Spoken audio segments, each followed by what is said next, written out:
Welcome to the #1 friendship podcast in the country. I'm Aaron Cairo. I'm Matt Ritter. And guys, make sure to check out our Audible original, The Buddy System, at audible.com/The Buddy System. We're getting a lot of great reviews and a lot of great feedback. We're pushing units. I don't know if they're downloads or what. I'm calling them units. Also, I got some requests because Matt, we were on Chrissy Teigen and John Legend's podcast. We posted some pictures with Chrissy Teigen where she's wearing our merch. Where if you're watching us on YouTube, you can see I'm wearing the merch. It says "We Should Be Friends," and that merch is available at manoftheyearpodcast.com. Great merch. Get some merch, guys. Onesies. We got onesies. I know we need to refresh our. We want to refresh my own merch closet. So Matt, I want to start off with a diss. Okay, you. I'll take it. You are useful. Okay. You are useful. I'd like it better if you were useless. Waiting for the other shoe to drop here. I've been reading about, it's actually, I mean, you know him better than I do, but Arthur Brooks, is he a Harvard Business School like guy? Seems like everything about him reeks of Harvard Business School. He looks like he was created in an HBS lab. He's like, we call him Galloway Light. Yeah, Galloway Light. So someone pointed out like his theory about useless friends. And a useless friend is someone with no instrumental or transactional value in your life. They can't help your career, status, finances, or ambitions. They're friends who are emotionally essential, but practically unnecessary. You don't need anything from them, and you're friends simply because you enjoy each other's company. By the way, Arthur has a great book called The Second Mountain about like after you've already kind of like achieved your whatever career-y goals, whatever, like what are you supposed to do with your life? But I've heard you mention that before, but like who is that like aimed to? Beyonce? No, I'm saying a lot of people have like, just like done the professional thing and had a kid or whatever. And it's like, then what is life about for you? Yeah. Well, it's funny at the same, I was at this like sort of highfalutin like venture capital conference thing. Yeah.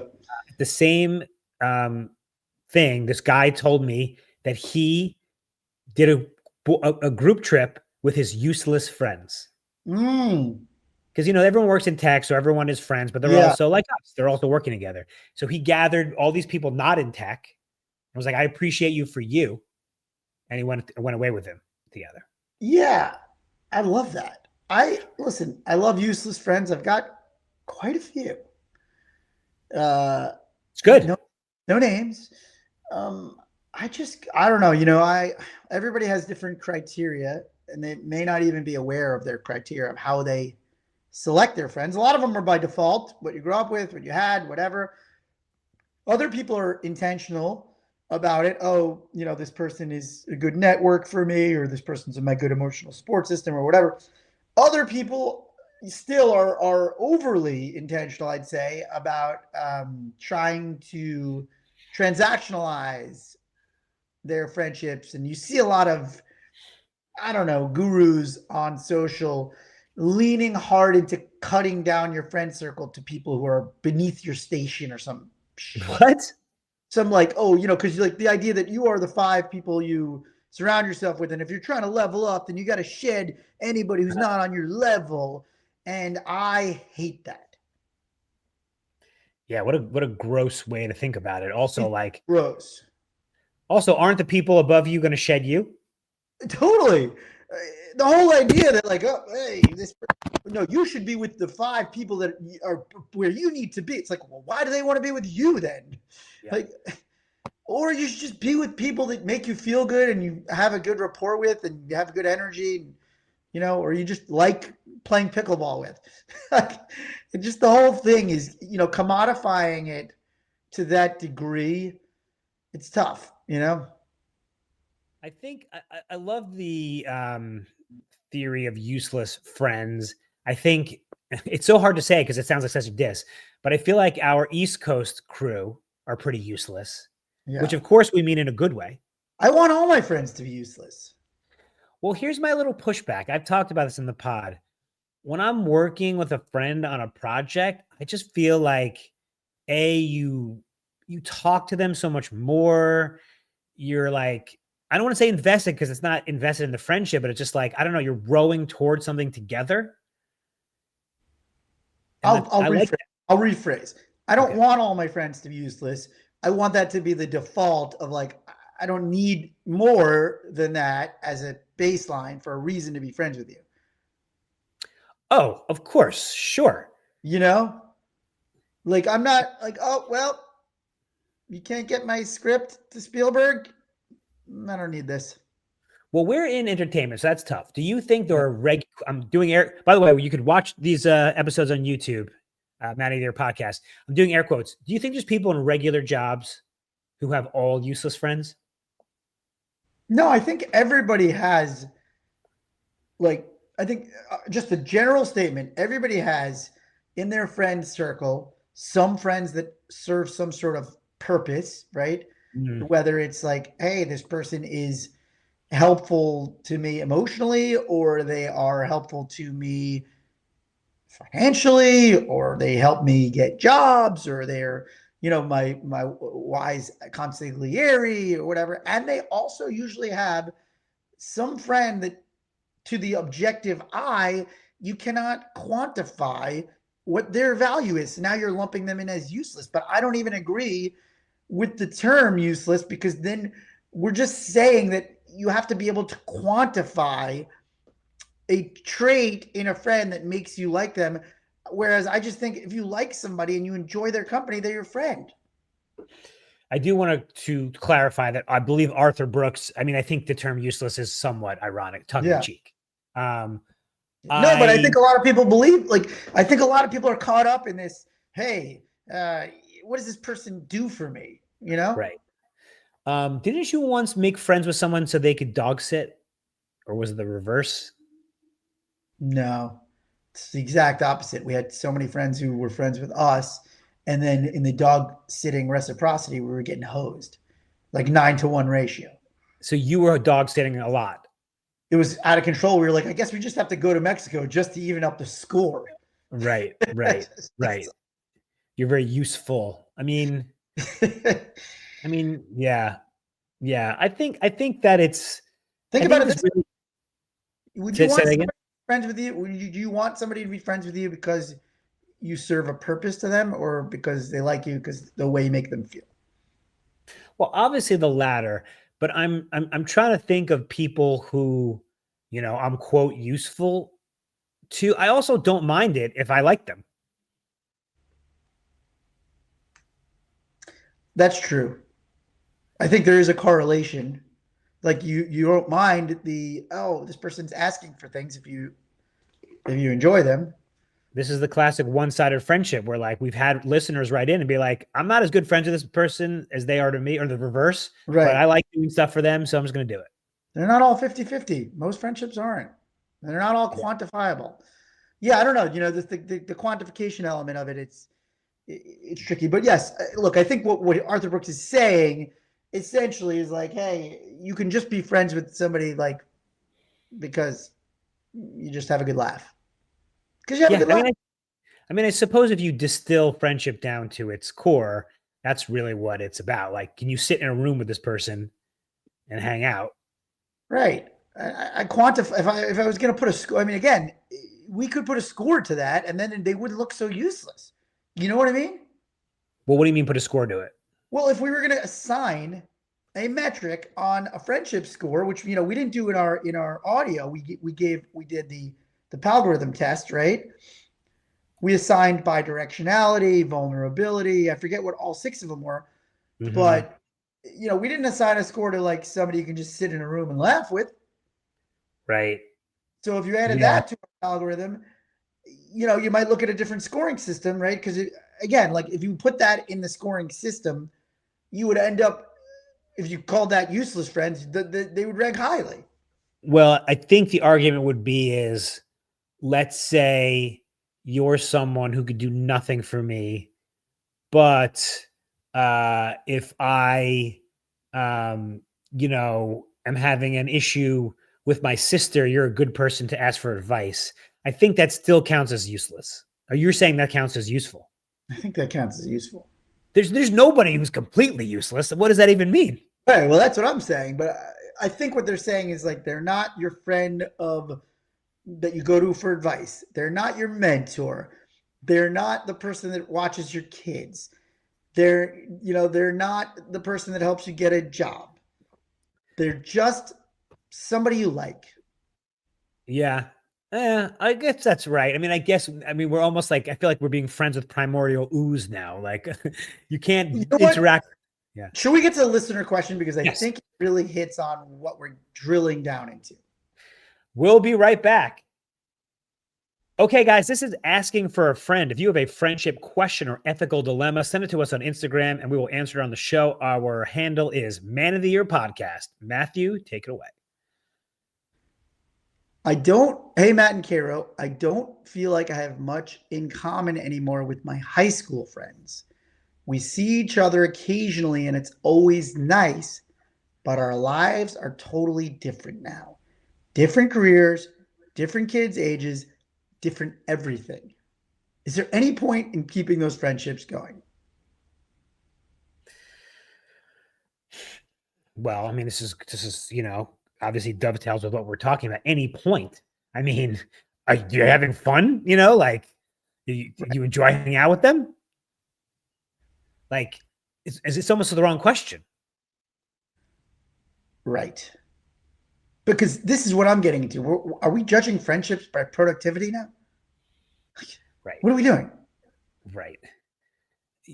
You know, uh, if you enjoy spending time with them, well, we're getting down to some real philosophical shit right now, Matt, which is like, Well, I what's the think point of a friend? what is the point of a friend? Like we are drilling down into what is the point of a friend, and I think we've got into this weird place where there's too many quote unquote influencers and gurus who are saying that they're only for growth, and I don't agree with that.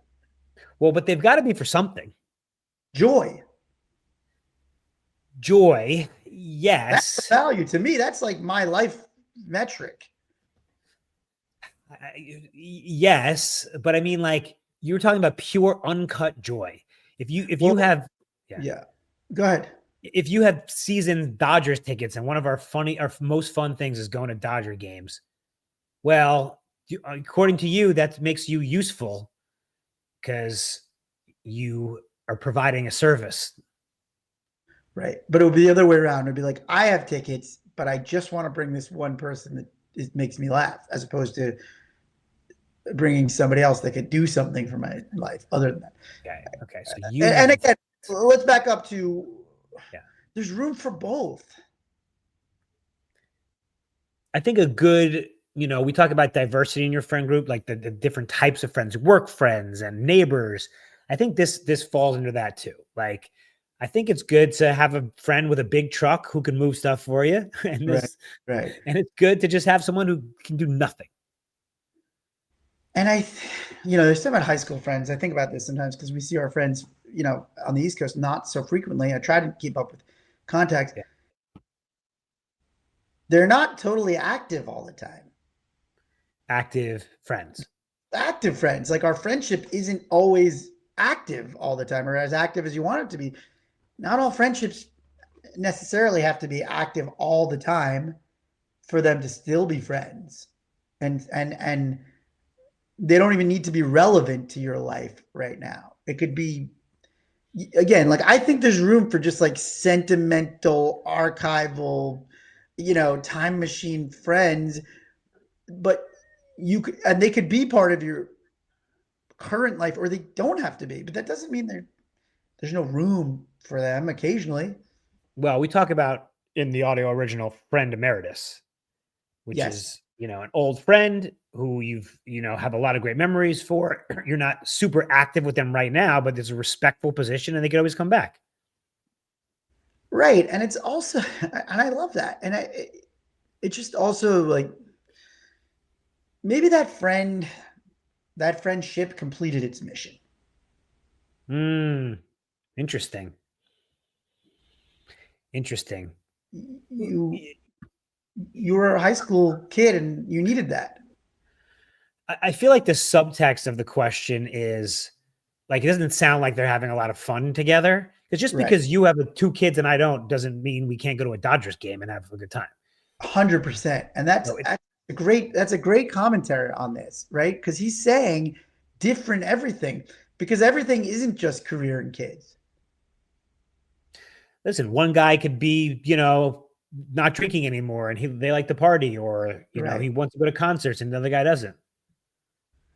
Yeah. So he asked us, is there any point to keeping those friendships going? It's like, I got to flip it back on you. Like, is there something that is a glue beyond career and phase of life if the good feelings aren't there? Because that's the other, that again, that's my other metric that we're not putting in our current day equation that I think we need to put back in. Does this friend make you feel good? Mm-hmm. Yeah. Yeah. I mean, it's like if they came over or they called you right now, would you have a good time? Right.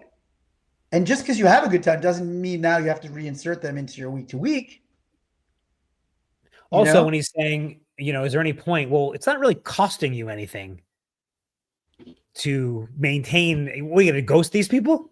Totally. Right. What does it cost you to see or not see your high school friends once a year? God, can you believe we graduated high school? It's 28 years ago. My brother just did his 30th and he went to it and Oh, I actually heard about that through Christina. he sent a picture. They look surprisingly pretty good. Well, that's because your brother looked the same in high school. He was always an older man. He was always an older. No, but everybody looked pretty good. Well, what was the turnout like? Looked like they were about 60. Whoa, that's not bad. We only have 280 in a typical class, 250. Yeah, I'd say about Um, 25, 30, 20, 20. where was it? You know what? I didn't get to circle up with him on it. I just saw he just sent a picture to our family. Just for our listeners, the Matt and I went to Plainview, Old Bethpage, John Fitzgerald Kennedy High School, POB JFKHS on Long Island. I have no desire to go to a high school reunion. I'm still friends with the same 12 Yeah, people from high school. we do it. It's called Luger's. Yes, we go to Peter Luger's. Yeah, but like, do you have any desire to see anybody from high school? I wouldn't say desire. I don't have a Right, negative. I don't not that's what like I'm saying. anybody. You're I'm just making it like, sound like a negative. I don't have a negative. Like I wouldn't say desire. There's maybe some level of curiosity. I'd always kind of like. I do get a lot of messages from people from high school on social, and I do enjoy seeing their faces and their families. I know you're like very anti well, and to use your turn of phrase, mission complete. that. I don't know. I'm at the age now. I think it's because I have little kids too. Uh, I like seeing their little versions of them. It's like, oh my god, that looks just like this person from high school. Your kid looks just like you. Because yeah, I have a memory of them at 7 and 9, and now I'm that seeing tiny little clones of them. Well, I don't know. There's something very sweet about it. Um, yes, I mean, look, do I have a desire to go to a reunion and engage in like 300 little small talkies? I don't think so, but do I enjoy seeing what's going on periodically in people's lives that I'm not you know connected to or friends with? Yeah, actually, I do enjoy it. You know what? I'm going to soften. I'm going to soften a little bit, especially since I think we both had a really fun high school experience. I think we've also discussed that our high school was pretty flat. Yeah, Like, yes, there was cliques, but like everyone was yeah. friendly. And And also, I've come around on Plainview as an upbringing, because I always yeah, had this like chip on my shoulder, like I gotta make it in this world, blah blah blah. And it's like now I'm looking at the world, I'm like, man, Plainview was so great. we had it made, bro. We had it made. Everybody again, so like this idea of like, oh, would I want to go back to high school? Like I really there's nobody I don't have like some level of fondness for. It's funny, like they're all just good, like what you're saying, flat. It was just good families and good people.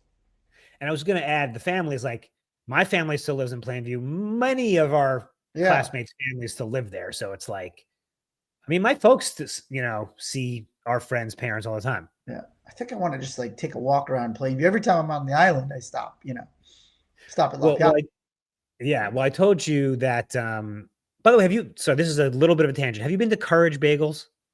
Of course, come on. Were you not Okay. at my No, I missed it. yeah, we did a blind bagel Yeah. test. Courage slaughtered everybody. So it's been a little bit more in pop culture because it's both been mentioned and Nobody Wants This. Right. And also I Love LA, the new Rachel Sennett show. Oh, they both did Courage? Wow, that's funny. Yeah. And I haven't been yet. It's kind of the other side of town for me. But like people that I know and trust, like you, Dan and Dude, have said it stacks up to. So Bagel Boss is the best bagels in the world. It's in our hometown. You think it Town stacks? Bagel actually I think is better. I don't know if we got into this before. I mean, the man's a Dodger hat wearing, Courage bagel eating, West Coast Town Bagel. bandwagon. Town Bagel. I did a taste test last time I was on Long Island with Jesse. We both agreed Town Bagel is better than Bagel Boss. Wait, so how was Courage bagels? Tremendous. It's tremendous, but it's a different type of bagel. It's Montreal style. So they have these burnt crusts. Like it's just a different thing. Someone described it to me as it's not a bagel, it's fancy bread. That's not quite right either. Okay.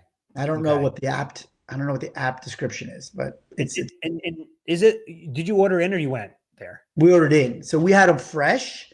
We had Okay. we had Courage, we had Courage, Murray's, and Bell's. Because They're all good. They're all Yeah. good. Because I heard there's huge lines when you go to Courage. Yeah, yeah. Jesse ordered it. Yeah, yeah. If you go on a weekend morning, you'll wait 45 minutes for a bagel, which is nuts. Yeah. Okay. I'm gonna put that on a little LA bucket list. I've never been to Courage Bagels and I've never been to the Magic Castle. Well, if you ever want to go to Courage, we should just go at 8 a.m. and I'll wait online like early. If we just go early, like early. Is it Because weird that I'm like wake up 8 late. a.m.? It's not Huh? even that early. Well, on a weekend, I think that's when it opens. I'm saying I don't even Oh, know, or whatever. Whenever it opens, I'll go at 6. I don't care. 5, but I don't think they're open till 8. yeah. Okay, I totally took us off topic. High school. Do we answer this guy's question or Yes, I think we need to just reframe it as how do you look at value of a friend? I mean, if they make you feel good and you enjoy the company, that should be enough. yeah, there is some benefit, quote benefit to like keeping your high school friends around and staying in touch with them. Also, listen, you always talk about seasons. I'm just thinking of mission accomplished.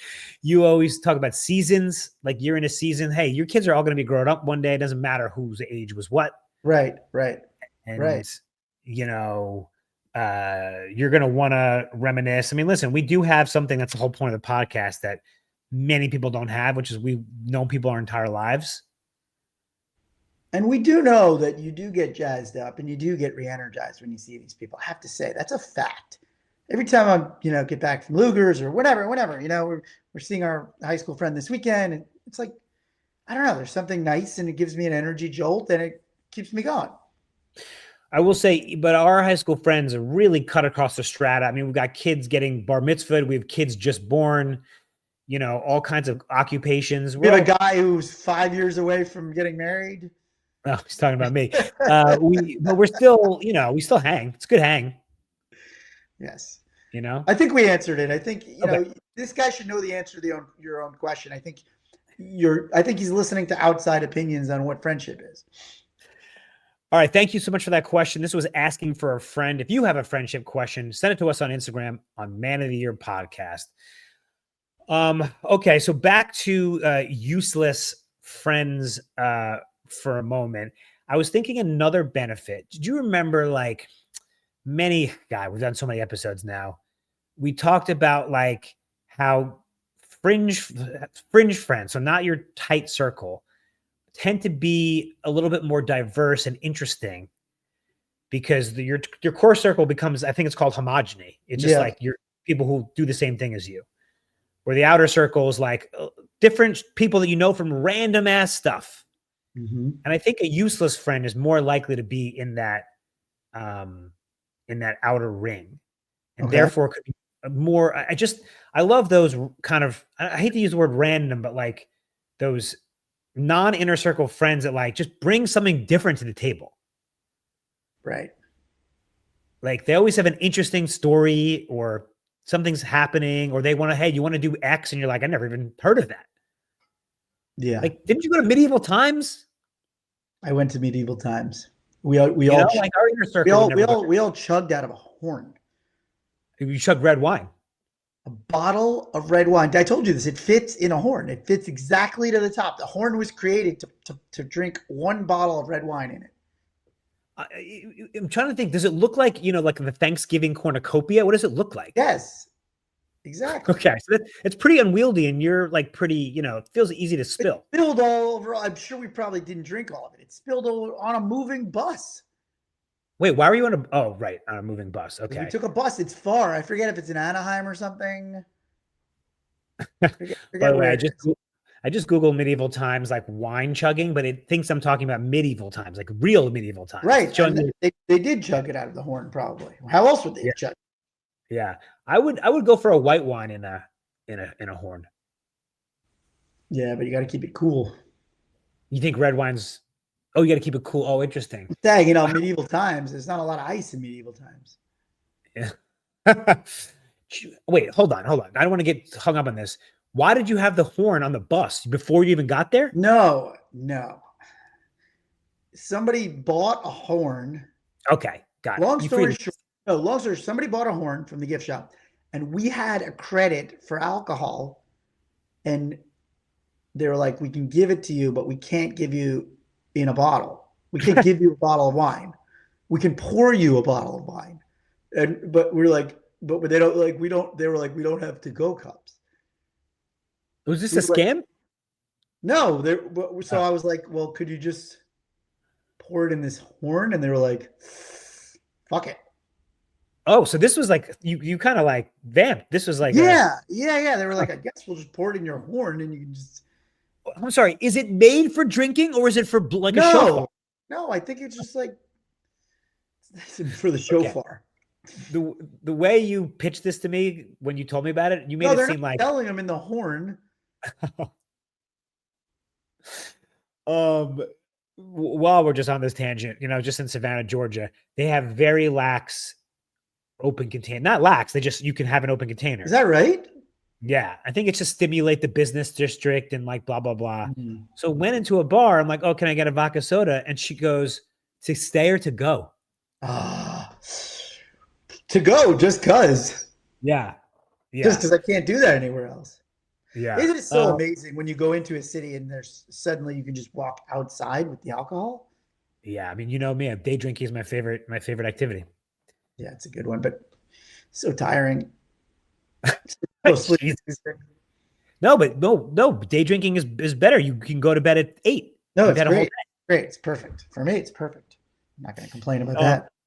any last thoughts before we wrap up here on the old useless friend? I Yeah, cherish them. Cherish them like you do your, most useful friend because everybody serves a purpose. I mean, listen, I think if we were we would say the most most useful friends you have are the ones that are useless. I like it. I like it. Like, I think it's nice to have them. I think, yeah, to be honest, I never even thought about it. Did this top you make you think of specific people? Because it made me think of specific people now. Nobody in our inner group, but it did make me think of certain people in my life. I'm like, useless.